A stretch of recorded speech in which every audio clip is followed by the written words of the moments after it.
our logo, there is actually like love in every drop. That is actually our tagline as well, to remind us that every single drop of milk is precious. Yes, very precious. Correct. So that is the reason why for LoveAmme you realize that the prices of the items are actually a bit more premium as well, because everything that you are getting is definitely on the premium side. It's not on the cheap side, this kind of stuff. Yes, but I would say LoveAmme, when we are having promotion, the price can get very, very attractive. Okay, what is your next question? Okay, the rest is more about breastfeeding related questions. So they ask whether would you advise mothers to bring a breast pump to the hospital? So when should they start using the expression mode, the pumping mode? Yeah. Sure.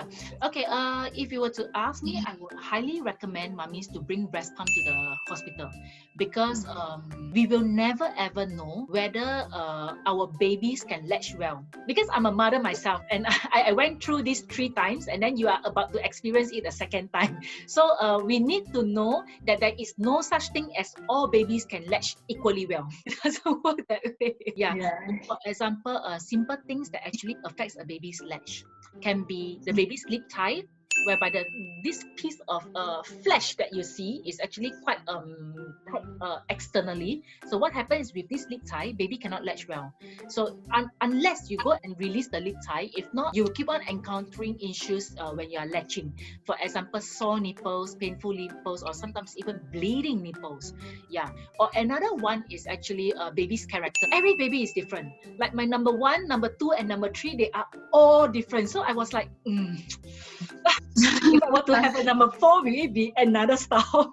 My number 1 is a very sleepy baby. So they will always say, yeah, very good, very good. Then your baby won't wake up to like cry so often. But the thing is, she had jaundice when she was just given birth. We have to make sure that we have to keep on feeding her. So what I realized is I have to like go and wake the baby up. Hello, you need to drink your milk. If not, your jaundice is not going to go away. So I have to keep on making sure that I wake my baby every 2.5 to 3 hourly to feed her, so that her jaundice will get better. Then my number 2 came. She's the exact opposite of number 1. I was thinking, wow, I think my first breastfeeding journey wasn't that bad. So maybe my second one will be just about the same, but it turned out to be totally different. Yeah, so for my number 2, she's those kind whereby when she's hungry, she will ensure that the whole world knows it. So she's so impatient, whereby it's like when she starts crying, she just cannot stop crying. So when I try to put her on my breast, the first thing that she does, she doesn't latch. She bites first. She bite and pull and bite and pull and bite and pull until she finally settled down. Then she started to latch. It's pretty obvious why for number 2, I gave up latching very fast. So I changed to bottle feeding because it's just too tiring for me. Because with all this biting, all this, I realized that I keep on having these sore nipples, and my areola actually cracked. Yeah, it was actually open wound. So even so I can't even touch my nipples, because the moment I touch it, it's like, wow, I just did waxing on the nipples, that kind of feel.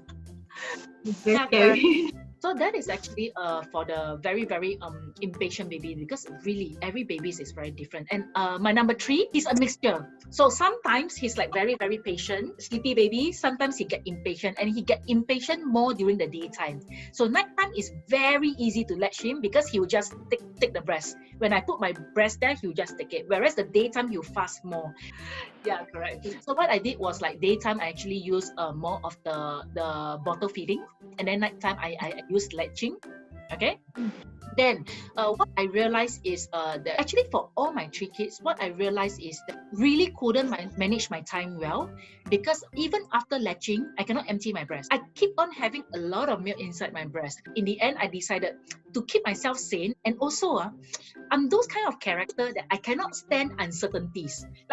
Like when my baby cry and I latch, right? So I'll be thinking, is it because I got not enough milk? So what I did was I changed to exclusive pumping. So with this exclusive pumping, I know for sure that the previous time when I feed you, you drank finish the milk and you are full. So I know that when you're crying, it's not because you are hungry. I know something is happening. Yeah, so with this, I can better gauge, like, for example, could it be that you are having a temperature, like having a fever, or could it be that you're having some colic issue? Yeah. So with this, I actually find that, wow, it really helped me so much. The moment that I changed to exclusive pumping, I realized that my whole life, I'm starting to see the clouds again. I'm starting to see the sun again. Yeah.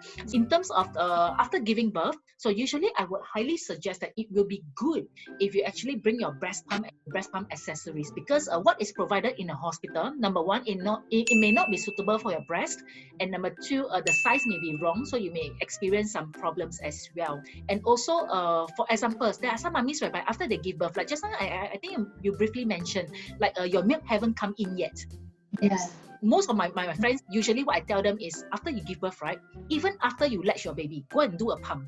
At least a 5 to 10 minutes pump. It will help you to stimulate your breast better and to get more milk coming out faster, so that you do not need to worry that when your baby is like discharged together with you, when you go back home, no one to help you, no nurses to help you, and then you got not enough milk and cannot manage this and that. So and you are very sure that your baby is in good hands because the nurses are well trained to take care of your baby.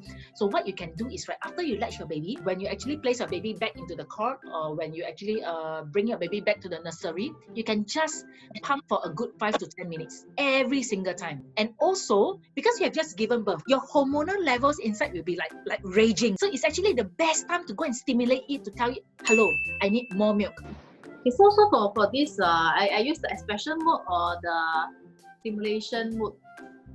That's a very good question. So after giving birth, right, I would highly recommend you not to use the stimulation mode actually. Yeah, instead use the expression will do. Because just to let you know, LoveAmme breast pumps are actually, the settings are optimized so that it doesn't affect your latching that much as well. Because I'm not sure if you have heard of people telling you, the moment they start breast pumping, the baby starts to get a bit more fussier on the breast. The reason why is because when you actually use the stimulation phase was actually developed in the past, whereby they always have this thinking whereby only the baby can empty the breast well. The breast pump will never ever be able to empty as well as the baby. So why not I develop something to stimulate the breast even much more? So by stimulating much more, I can get more milk. That's the reason why you actually have this stimulation phase. Okay, yeah, so you will not be sensitive to your baby's latch. So that's the reason why for LoveAmme, we actually highly suggest you that when you are actually using the pump, use the expression or the deep expression. But as you have just given birth, there is actually no need to use the deep expression phase probably for the first week around there. Okay, because when you're given birth, when you're pumping, you realize that every time when it pumps, you have like one drop of milk, one drop of milk, one drop of milk. So it will continue all the way until you stop pumping around there.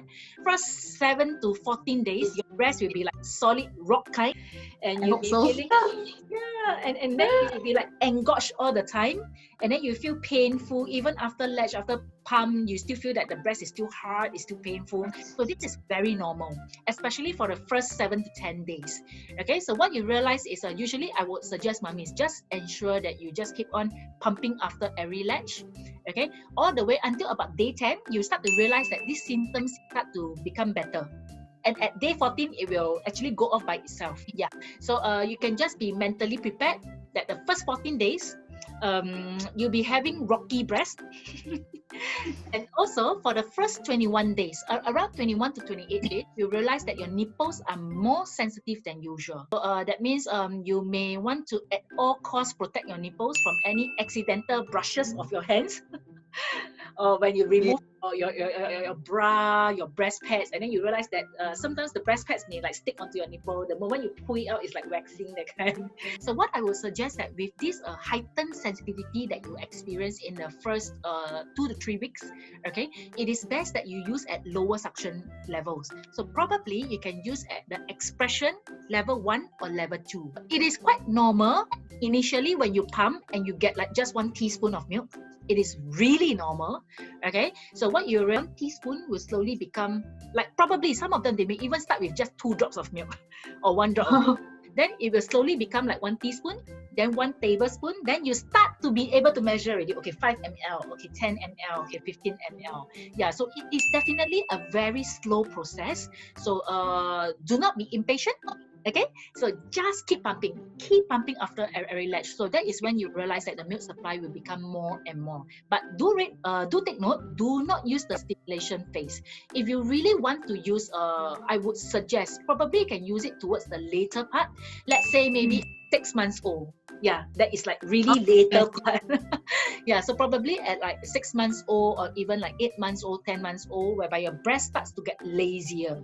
Okay, so how do you know if your breast gets lazier? It's actually very simple. So for example, if you have been pumping like every 3 hourly, and then you pump half an hour, so you get this amount of milk, then you may realize that maybe 2 months later, you are pumping the same interval, you are pumping the same duration, but the amount of milk that you get is lesser. Then in that case wise, you know that your breast is starting to get lazier. So that is when you can use the stimulation phase towards the end of the pump. Don't use it at the start, because at the start the letdown comes very fast, so there's no need to do additional stimulation booster mode to it. So when can you use the deep expression? I would suggest somewhere around like probably at 2 weeks old, 3 weeks old, you can start to use already, whereby your milk supply starts to get better. For me, I just like start whenever in between my son's sleep time, I'll just do a power pump to stimulate more. Okay, very honestly, for power pumping, right, you will realize that when you power pump, you get more milk. But the moment when you stop power pumping, everything drops back to normal.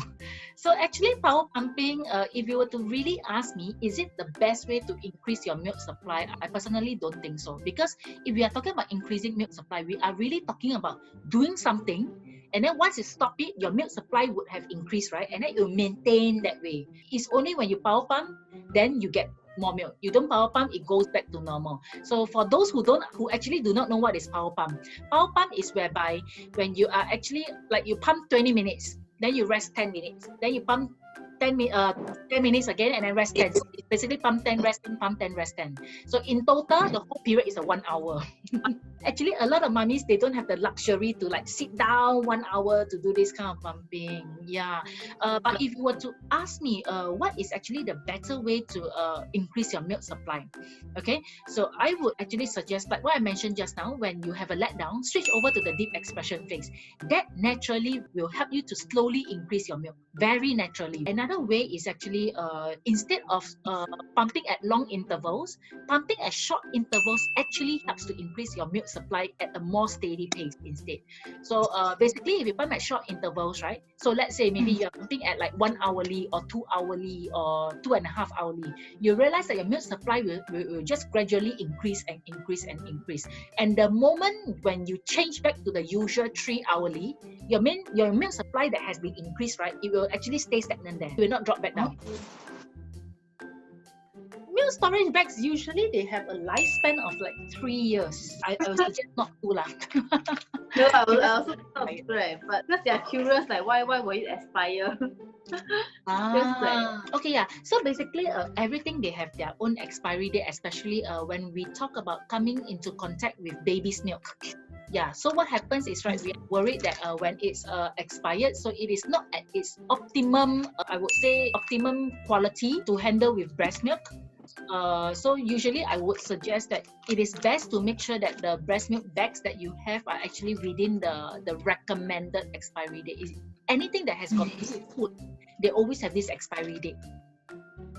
But what's the difference? Like, can she just get the MadeToTravel pump because she planned to pump when she go back to work? They are actually different, actually. So if you are talking about similarity, I think that is easier. So if you are asking about similarity, both are equally strong. So if you just look for a strong pump, both are equally strong. Okay, so they are both at 340 mmHg for suction strength. Okay, and also in the event if it's like low battery, you can connect to power bank as well. Okay, so what about the difference wise then? There are obviously different sizes, but I would say in terms of the size wise, it's just like probably just a little different. Okay, then in terms of weight, this is at 224 grams. It is 300 grams lighter than this. If you're planning to go out, this will be slightly lighter lah. Then in terms of the more important feature is basically this TailorMade Pro is highly recommended for first time mummies and mummies who actually want to do very, very heavy duty pumping as well. Okay, and also mummies who plan to latch as well, because like what I mentioned, the individual breast customization that actually helps a lot. Let's say maybe a latching injuries, because as long as you plan to latch, your baby will definitely bite you. A lot of mummies, they also experience issues whereby they have unequal milk supply, so one side having more than the other side. If you are planning to get one breast pump, that is going to work like really good under all situations wise. Okay, I would highly suggest to go for the TailorMade Pro. The MadeToTravel is a much smaller option. It is actually more for mommy's second pump. So since this one cannot do individual breast customization, right? We developed another world's first dual stimulation phase. So what this does is actually this helps to stimulate your leg down faster. More important in cases, for example, when you go back to work, you do not have the luxury like to spend your whole lunchtime just to pump because you still have to eat, you still want some rest, you cannot just spend 1 hour to go and pump. So in that case wise, you can actually use the dual stimulation phase to stimulate your let down to come faster, so that once your let down come faster, you can faster suck out all the milk and then you can empty your breast faster, so that you don't need to pump so long. So this have the individual breast customization that this don't have. This has the dual stimulation phase that this don't have as well. Okay, but it's more for when back to work. Okay, I think that's all. Sure, no problem. Thank you, Sabrina, for your today's session. It's really nice chatting with you. And I really wish that you have a very smooth delivery. Yes, I hope so. Okay, see you next time. Thank you. Bye-bye.